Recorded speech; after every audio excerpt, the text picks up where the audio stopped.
السلام عليكم ومرحبا بكم في فيديو جديد. اليوم غادي نشوفوا لو تhéorème دو تاليس.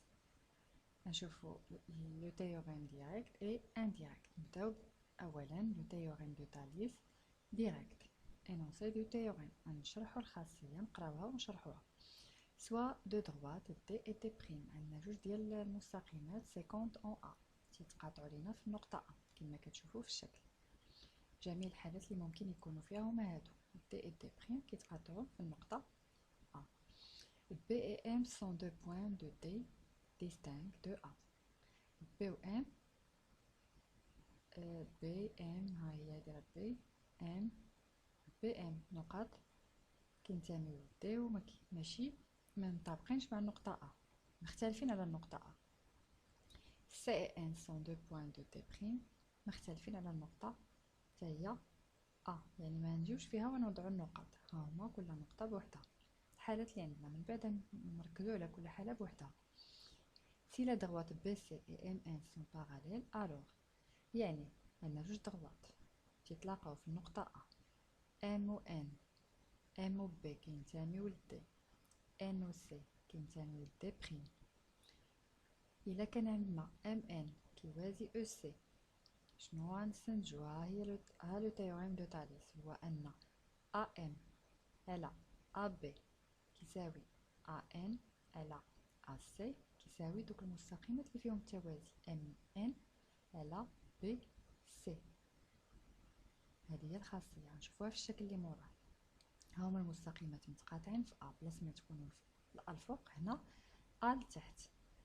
B و M كينتميو ل D و C و N كينتميو ل D بريم. نفس الحاجة غنبداو من النقطة ديال الالتقاء، كنبداو من النقطة ديال الالتقاء اللي هي A، كنبداو AM على AB كتساوي AN على AC كتساوي MN على BC. في الحالة اللي كيتلاقاو فيها بحال هكا الأ كتجي الوسط، نفس الحاجة، نفس هاد الخاصية نقدروا نديروها على هادو بثلاثة. ندوزو الكالكول ديال لونغور.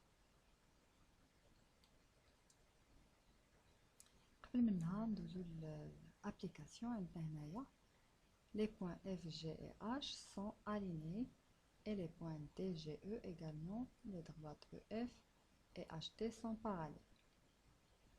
HEF ها هي HT. On sait que GH كتساوي 15 سنتيمتر، GF 6 سنتيمتر إلى آخره. بغاو هنا نحسبو لي لونغور EF et EG. في الحصة ديال التمارين غنشوفو هاد لابليكاسيون ونركزو عليها. دابا حاليا غنشرحو لو كور. ندوزو الكالكول دو لونغور. Exemple, la figure ci-dessous est composée de 4 droites. Les droites CD et HT sont parallèles. هما هادو. شنو آخر عندنا؟ دي جي فيها 25 مليمتر، جي اش فيها 45 مليمتر، سي جي فيها 20، اش تي 27. حنا غنحولوها بطبيعة الحال سنتيمتر. هادي 2.5، 4.5، جوج، وهادي 2.7. غنحصلو على الشكل اون كالكول جي تي اي سي دي. شنو بغينا نحسبو؟ بغينا نحسبو جي تي وبغينا نحسبو سي دي. ما عندناش شي حل من غير اننا نحسبو انطلاقا من لو تhéorème دو تاليس.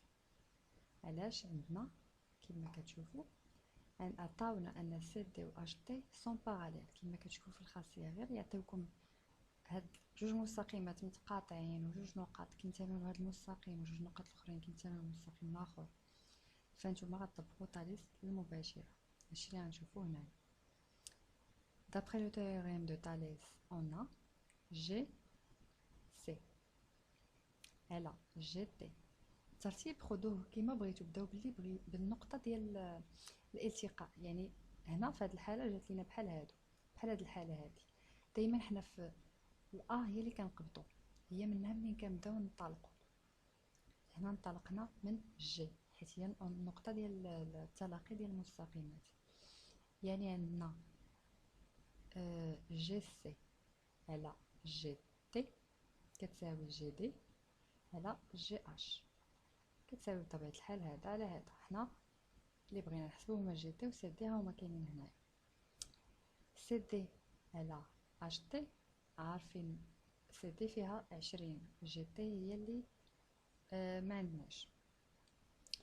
عندنا سواء 20 على GT هنا GC هي اللي فيها 20 على GT كتساوي 25 على 45. كنعوضو هاي الخاصية بثلاثة بهم وضعناهم هنا. الأرقام اللي عندكم محسوبين غيبانو ليكم باش تسهل لكم الخاصية. يعني هادو ديالنا عندنا، يعني فيما نبغيو GT غنخدمو بهذا الرباعي، وإلا بغينا CD تا هو غنخدمو بهذا الرباعي باش نلقاو كالكول دو GT. عندنا 25 مضروبة في GT إذا الطرفين كيساوي جوج الوسطين كتساوي 45 مضروبة في 20، يعني GT غتطلع الفوق 25 هبطات لتحت 45 حتى هي طلعت الفوق. GT كتساوي 36 مليمتر، نخليوها بالمليمتر. كالكول دو CD كما قلنا غنخدمو بهذا الرباعي. يعني شنو عندنا CD اصلا كاينه في الفوق، يعني 25 غنضربوها في 47 ونقسموها على 45 نشوفو شحال عندنا، واش 47 ولا 27. 27 يعني هنا اللي كاين خطأ، هذه راها 27 اصلا. ها هي هنايا مقاده CD كتساوي 25 مضروبه في 27 على 45 خرجت لينا 15 مليمتر. دابا الا بغينا نبينو التوازي، montrer que deux droites ne sont pas parallèles، ما بغيناش نبينوهم انهم parallèles. يعني شنو معناها؟ عندنا ci-dessous les droites ES et MR 150 en T. ماشي اي جوج ديال لي droites متقاطعين في واحد النقطه وعندنا جوج نقاط كينتميو لكل مستقيم، معناها راه غيكون عندنا التوازي. ماشي بالضروره، هادشي اللي غنشوفو في هاد التمرين. في هاد ليكزومبل عندنا تي ار فيها 11 سنتيمتر، تي اس 8، تي ام 15، تي او فيها 10 سنتيمتر. كما كتشوفوا في الشكل حنا رسمناه. دون بار تي ار على تي ام كتساوي 11 على 15 كتساوي 22 على 30. دوطخ بار تي اس على تي او كتساوي 8 على 10 كتساوي 24 على 30. اون كونستات كو حسبنا هاد الاضلاع بجوج ما لقيناهمش كيتساواو. لقينا تي ار على تي ام كتخالف تي اس على تي ام تي او. Or, si les droites RS et ME étaient parallèles, d'après le théorème de Thalès, il y aurait égalité. Comme ce n'est pas le cas, les droites RS et ME ne sont pas parallèles. La réciproque du théorème de Thalès, on a énoncé du théorème, on a soit deux droites D et T' séquentes en A, B et M sont deux points de D distincts de A, qui يختلفوا على A. C et N sont deux points de D' distincts de A. نفس الحاجة بالنسبة للتhéorème direct. هنا si les points A, B, M d'une part et les points A, C, N d'autre part sont alignés dans le même ordre، يعني في نفس الترتيب.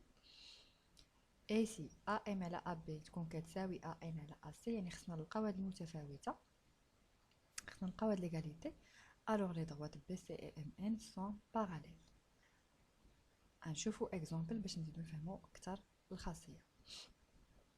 Attention, il ne suffit pas de vérifier l'égalité des rapports. Il faut aussi s'assurer que les points sont bien placés dans le même ordre. يعني في نفس الترتيب les points خصهم يكونوا مثلا MT على ML، ملي نجي نقول MH على MA يكونوا بحال هكا في نفس الترتيب. Exemple, on a montré que deux droites sont parallèles. Exemple, ci-dessous, les droites HA et TL sont séquentes en M. Ci-dessous, les droites HA et TL sont séquentes en M. كما كتشوفوا ها هي HA TL كيتقاطعوا في النقطة M. D'une part عندنا MH على MA كتساوي 4 على 3. D'autre part MT على ML كتساوي 8 على 6. إلا اختزلناها غنلقاو كتساوي 4 على 3. شنو كنستنتجو؟ ان ام اش على ام ا كتساوي ام تي على ام ال. دو بليس واخا لقينا المتفاوت هاد ليغاليتي انهم هما ايغو، خصهم يكونوا في نفس ترتيب لي بوين. دو بليس لي بوين ا ام اش دون بار اي لي بوين ال ام تي دوطخ بار سون الينيي دون لو ميم اوردر كيما وريتكم في نفس الترتيب. دونك d'après la réciproque du théorème de Thalès يعني الخاصية العكسية ديال مبرهنات تاليس شنو عندنا؟ les droites AL et HT sont parallèles. غيكون هذا نهاية الفيديو، نشوفكم في فيديو آخر غنهضروا على تمارين بالمرفقة بالحلول. إلا عندكم شي أسئلة ولا شي حاجة ما فهمتوهاش خليوها ليا في التعليقات. شكرا وإلى اللقاء.